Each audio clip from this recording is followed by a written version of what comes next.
ये एक live TV news bulletin है सीधे स्टूडियो से। नमस्कार दर्शकों, इस वक्त हम आपको पश्चिम एशिया से जुड़ी उस बड़ी और बेहद संवेदनशील कहानी के साथ जोड़ रहे हैं जहां ईरान और अमेरिका के बीच तनाव अपने उच्चतम स्तर पर पहुंच चुका है और पूरी दुनिया की निगाहें तेहरान, वॉशिंगटन और तेल अवीव पर टिकी हुई हैं, क्योंकि अमेरिका ने बीते हफ्तों में मध्य पूर्व में भारी सैन्य जमावड़ा किया है। लेकिन इसके बावजूद प्रभावशाली अमेरिकी अखबार वॉल स्ट्रीट जर्नल का दावा है कि अमेरिका अभी तुरंत ईरान पर सैन्य हमला करने की स्थिति में नहीं है। अखबार ने अज्ञात अधिकारियों के हवाले से बताया है कि यदि अमेरिका हमला करता है तो ईरान की ओर से जवाबी हमला तय माना जा रहा है और उस जवाबी हमले से निपटने के लिए अमेरिका को पहले अपने सैन्य ठिकानों को और मजबूत बनाना होगा, खासकर वायु रक्षा प्रणालियों के मामले में।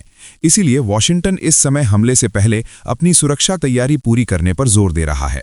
रिपोर्ट में कहा गया है कि हाल के हफ्तों में अमेरिका ने मध्य पूर्व में बड़ी संख्या में युद्धपोत, लड़ाकू विमान और आधुनिक हथियार तैनात किए हैं और खुद राष्ट्रपति डोनाल्ड ट्रंप ने इस सैन्य जमावड़े को एक विशाल और सुंदर नौसैनिक बेड़ा बताया है। इस बेड़े की अगुवाई कर रहा है विमानवाहक पोत USS अब्राहम लिंकन, जिसका मकसद ईरान पर दबाव बनाना है ताकि वो नए परमाणु समझौते के लिए राजी हो। लेकिन इन तमाम सैन्य तैयारियों के बावजूद वॉल स्ट्रीट जर्नल साफ कहता है कि ईरान पर अमेरिकी हवाई हमला बहुत जल्द नहीं होने वाला है, क्योंकि अमेरिका के लिए इस समय सबसे बड़ी चुनौती अपने सैनिकों और अपने सहयोगी देशों की सुरक्षा सुनिश्चित करना है। इजराइल, सऊदी अरब, कतर, बहरीन, कुवैत और जॉर्डन जैसे देशों में मौजूद अमेरिकी ठिकाने ईरान की मिसाइलों की जद में आ सकते हैं और इसी खतरे को देखते हुए पेंटागन ने थाड और पैट्रियट जैसी अत्याधुनिक वायु रक्षा प्रणालियों को इन देशों में तैनात करना शुरू कर दिया है। अमेरिकी रक्षा अधिकारियों का कहना है कि जब तक ये सुरक्षा घेरा पूरी तरह मजबूत नहीं हो जाता, तब तक किसी भी तरह की सैन्य कार्रवाई जोखिम भरी होगी।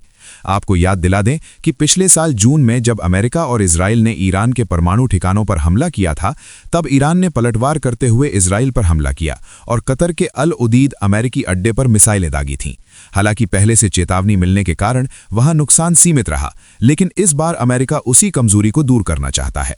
दूसरी तरफ ईरान के सर्वोच्च राष्ट्रीय सुरक्षा परिषद के प्रमुख अली लारिजानी ने भी कहा है कि अमेरिका के साथ बातचीत में कुछ प्रगति हो रही है और रूस ने भी दोनों पक्षों से संवाद की अपील करते हुए चेतावनी दी है कि किसी भी तरह की सैन्य कार्रवाई पूरे क्षेत्र को भयानक अस्थिरता की ओर धकेल सकती है। इसी बीच ईरान के राष्ट्रपति मसूद पेजेश्कियान ने अमेरिका के साथ परमाणु वार्ता शुरू करने के निर्देश दे दिए हैं।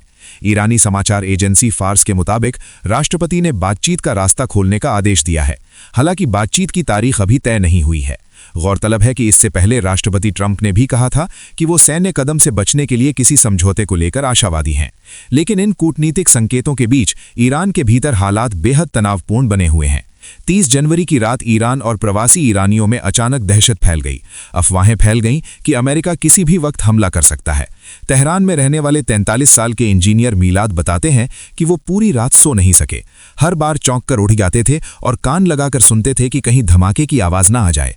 68 साल की सोहरे, जो रोज पार्क में व्यायाम करने जाती हैं, उन्होंने बताया कि उनके दोस्त कह रहे थे कि हमला रात में ही होगा।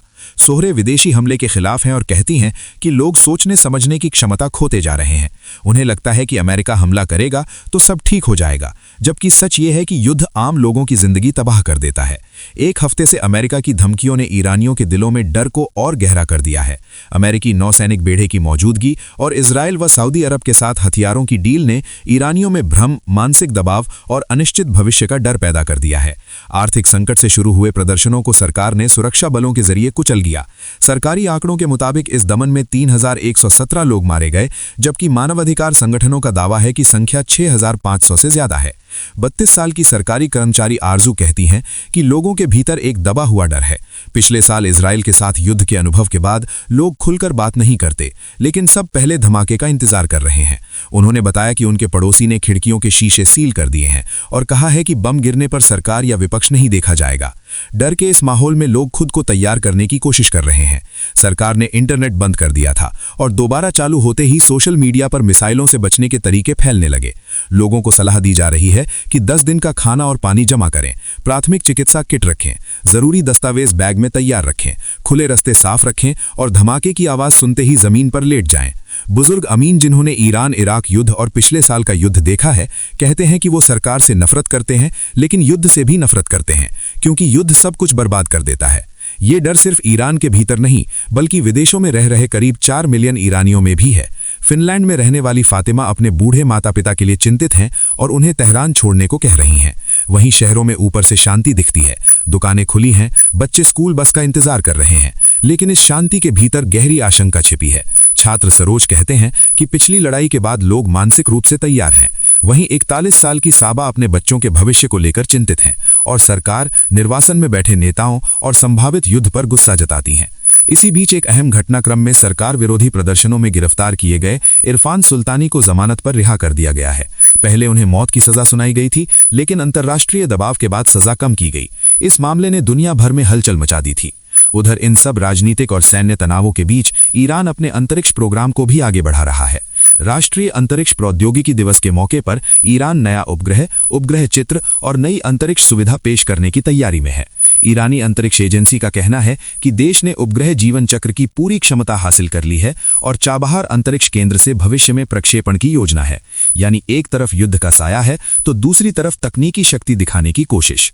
दर्शकों, ये कहानी सिर्फ मिसाइलों और युद्धपोतों की नहीं है। ये आम लोगों की रातों की नींद, उनके डर, उनकी उम्मीदों और उनके भविष्य की कहानी है। और इस वक्त पूरी दुनिया सांस रोककर देख रही है कि क्या कूटनीति काम करेगी या मध्य पूर्व एक और विनाशकारी युद्ध की ओर बढ़ेगा। फिलहाल स्टूडियो से इतना ही। हम इस बड़ी खबर पर लगातार नजर बनाए हुए हैं।